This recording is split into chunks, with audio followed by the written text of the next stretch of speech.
आप मेरी साधु बात क्यों और नहीं स्त्री, समझते? एक ये रास्ता आत्मिक सही नहीं सीख। है। एक समय धैर्य की रखो बात वत्स। है, दो साधु, सत्य का मार्ग एक कठिन अनुभवी होता है। वृद्ध और एक युवा अपनी धार्मिक यात्रा पर निकले थे। चलते चलते वे एक ऐसी नदी के तट पर पहुंचे जहां जल का बहाव बहुत तीव्र था।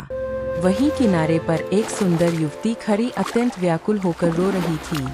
वह नदी के उस पार जाना चाहती थी, आप मेरी लेकिन बात क्यों डूबने नहीं के भय समझते? से उसकी ये हिम्मत रास्ता नहीं सही हो नहीं है। रही थी। धैर्य रखो दोनों वत्स। साधुओं ने अपने जीवन सत्य में का मार्ग ब्रह्मचर्य कठिन और होता है। सादगी का कठोर संकल्प लिया था, जिसके अनुसार किसी भी स्त्री को स्पर्श करना वर्जित था। युवा साधु युवती को अनदेखा कर आगे बढ़ने लगा, लेकिन वृद्ध साधु का हृदय करुणा से भर गया। उन्होंने उस युवती के पास जाकर सौम्यता से पूछा, पुत्री, आप क्या मेरी तुम बात नदी क्यों पार नहीं करना समझते? चाहती हो? ये रास्ता सही युवती नहीं ने है। रूंधे हुए गले धैर्य से हाँ रखो कहा। वत्स। वृद्ध साधु का ने मार्ग तुरंत कठिन उसे होता अपनी है। पीठ पर बिठाया, आप मेरी बात उफनती क्यों नहीं लहरों के समझते? बीच से ये रास्ता रास्ता बनाया सही नहीं और है। उसे सुरक्षित धैर्य दूसरे रखो वत्स। किनारे पर पहुंचा दिया। सत्य का मार्ग युवती कठिन ने होता है। कृतज्ञता प्रकट की और अपने मार्ग पर चली गई। युवा साधु यह सब देखकर भीतर ही भीतर उबल रहा था।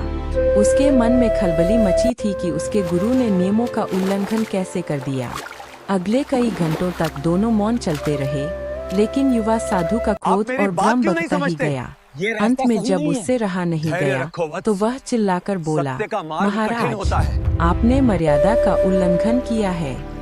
हमारे नियमों के अनुसार हमें स्त्रियों से दूर रहना चाहिए, फिर भी आपने उस पराई स्त्री को अपनी पीठ पर उठाया। क्या आपको अपनी प्रतिज्ञा याद नहीं रही? वृद्ध साधु शांत भाव से मुस्कुराए और आप बहुत मेरी ही बात क्यों मार्मिक नहीं उत्तर समझते? दिया। ये रास्ता उन्होंने सही नहीं कहा, है। धैर्य रखो वत्स, वत्स। मैंने तो उस स्त्री को सत्य घंटों का पहले मार्ग उसी कठिन नदी होता के है। किनारे छोड़ दिया था, लेकिन तुम उसे अभी तक अपने मन की पीठ पर ढो रहे हो। यह सुनकर युवा साधु निरुत्तर हो गया।